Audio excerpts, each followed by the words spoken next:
Bismillahirrahmanirrahim. Assalamualaikum warahmatullahi wabarakatuh.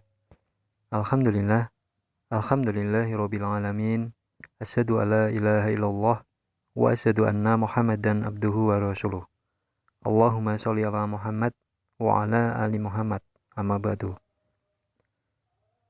Sahabat muslim yang dirahmati Allah, berjumpa kembali di channel Hikayat Muslim. Semoga pada hari ini kita selalu diberikan kesehatan, keberkahan umur, diberikan kemudahan baik di dunia maupun di akhirat. Amin. Sahabat muslim, pada kesempatan hari ini saya akan berbagi informasi tentang kisah seorang pemuda jujur menikahi wanita cacat karena sebuah apel. Dikisahkan di pinggir kota Kufah, Irak, ada seorang pemuda bernama Sabit. Ketika ia melihat apel segar tampak hanyut di sungai yang kelihatan airnya sangat bersih, dalam keadaan lapar, Sabit pun mengambil apel tersebut. Di saat yang tepat, rezeki datang tiba-tiba. Tanpa berpikir panjang, Sabit pun memakan apel tersebut karena perutnya yang lapar. Ia pun tiba-tiba tersentak kaget. Baru menggigit sekali memakan apel tersebut yang merah dan manis, ia bergumam dalam hati, milik siapa apel ini? Meskipun apel tersebut tidak ada pemiliknya, Sabit merasa bersalah telah memakan apel tersebut tanpa izin. Ia berpikir bahwa buah apel dihasilkan dari pohon yang ditanam seseorang. Sabit menyesal karena memakan sesuatu yang bukan miliknya. Kemudian ia menyusuri sungai mencari tahu dari mana aliran sungai berasal yang membawa apel segar tadi. Ia berniat untuk bertemu dengan pemilik apel dan meminta kerelaannya atas apel yang sudah dimakannya. Cukup jauh menyusuri aliran sungai tersebut hingga menemukan sebuah kebun apel. Beberapa pohon apel tumbuh lebat di sekeliling sungai dan rantingnya pun menjalar dekat sungai. Tidak mengherankan jika buahnya seringkali jatuh ke sungai dan hanyut terbawa arus.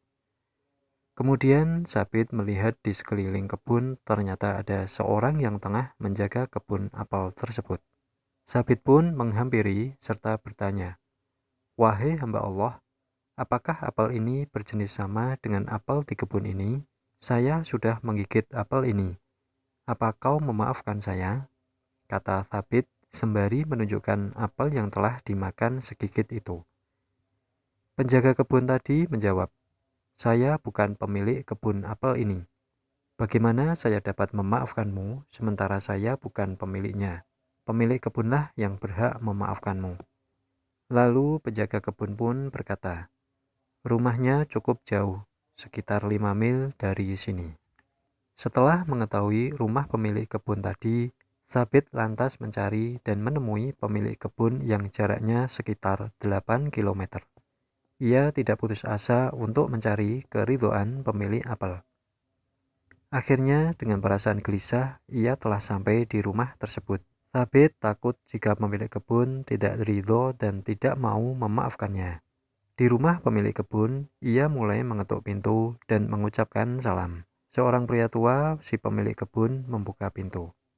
Sabit pun berkata, "Wahai hamba Allah, saya datang ke sini karena saya telah menemukan sebuah apel dari kebun Anda di sungai. Lantas saya memakannya. Saya datang untuk meminta kerelaan Anda atas apel ini. Apakah Anda meridhoinya? Saya telah menggigit apel ini, dan ini yang tersisa," ujar Sabit, memegang apel yang digigitnya. Lama terdiam, pemilik kebun tadi mendengar ucapan Sabit. Pemilik kebun lalu berkata, "Tidak, saya tidak merelakanmu, nak." Sabit pun tersentak mendengar jawaban pemilik kebun. Sabit kemudian menanyakan apa yang harus ia lakukan supaya ia dimaafkan. Pemilik kebun berkata, "Saya tidak memaafkanmu demi Allah, kecuali jika kamu memenuhi persyaratanku." "Persyaratan apa itu?" tanya Sabit harap-harap cemas. "Kau harus menikahi putriku," kata pemilik kebun yang mengagetkan Sabit. Menikahi seorang wanita bukanlah sebuah hukuman, pikir Sabit. "Benarkah itu yang menjadi syarat Anda?" Anda memaafkan saya dan saya menikahi putri Anda, itu adalah anugerah yang besar, tanya Sabit tak percaya. Begitu terperanjatnya Sabit ketika pemilik kebun itu berkata bahwa putrinya yang harus Sabit nikahi merupakan wanita cacat. Putriku itu buta, tuli, bisu dan lumpuh, tak mampu berjalan apalagi berdiri. Kalau kau menerimanya, maka saya akan memaafkanmu, nak, kata pria tua itu. Syarat yang mungkin sulit masuk di akal, hukuman yang harus ditanggung Sabit hanya karena menggigit sebutir apel yang ditemukan di sungai. Namun hal yang lebih mengejutkan, Sabit menerima syarat tersebut karena merasa tak memiliki pilihan lain. Sementara ia tak ingin berdosa mengambil hak yang bukan miliknya. Sabit, seorang pemuda tampan, harus menikahi wanita cacat hanya karena menemukan sebuah apel. Datanglah ba'da Isya untuk berjumpa dengan istrimu, kata pemilik kebun.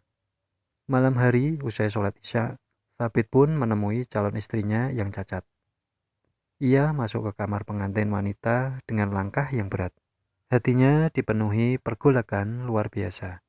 Namun pemuda gagah itu tetap bertekad memenuhi syarat sang pemilik apel. Sabit pun mengucapkan salam seraya masuk ke kamar istrinya. Betapa terkejutnya Sabit ketika mendengar jawaban salam dari wanita yang suaranya lembut dan merdu. Tak hanya itu, wanita itu mampu berdiri dan menghampiri Sabit. Begitu cantik paras si wanita, tanpa cacat apapun di anggota tubuhnya yang lengkap. Sabit kebingungan. Ia berpikir salah memasuki kamar dan salah menemui wanita yang seharusnya merupakan istrinya yang buta, tuli, bisu, dan lumpuh. Tak percaya, Sabit pun mempertanyakan si gadis bak bidadari tersebut.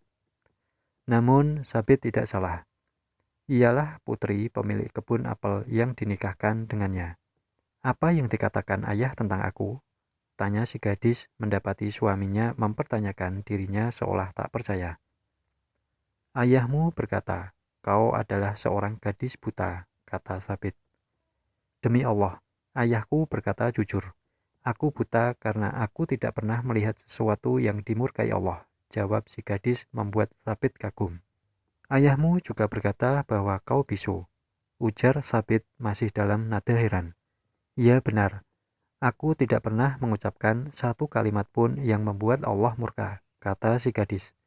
Tapi ayahmu mengatakan kamu bisu dan tuli, lanjut Sabit. Ayahku benar, demi Allah. Aku tidak pernah mendengar satu kalimat pun kecuali di dalamnya terdapat ridho Allah, jawab gadis cantik itu. Tapi ayahmu juga bilang bahwa kamu lumpuh. Pertanyaan terakhir Sabit. Ya, ayah benar dan tidak berdusta. Aku tidak pernah melangkahkan kakiku ke tempat yang Allah murkai, ujar si gadis membuat Sabit begitu terpesona. Sabit memandangi istrinya yang cantik jelita itu. Ia pun mengucapkan syukur. Sang pemilik kebun kagum dengan sifat kehati-hatian Sabit dalam memakan sesuatu, hingga jelas kehalalannya. Melihat kegigihan dan kesolehan Sabit, ia pun berkeinginan menjadikannya menantu, menikahkannya dengan putri yang solehah.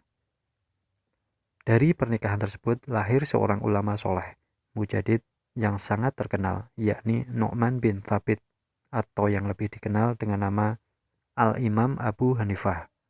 Bersama istrinya yang solehah, Thabit mendidik putranya menjadi salah satu imam besar dari 4 mazhab.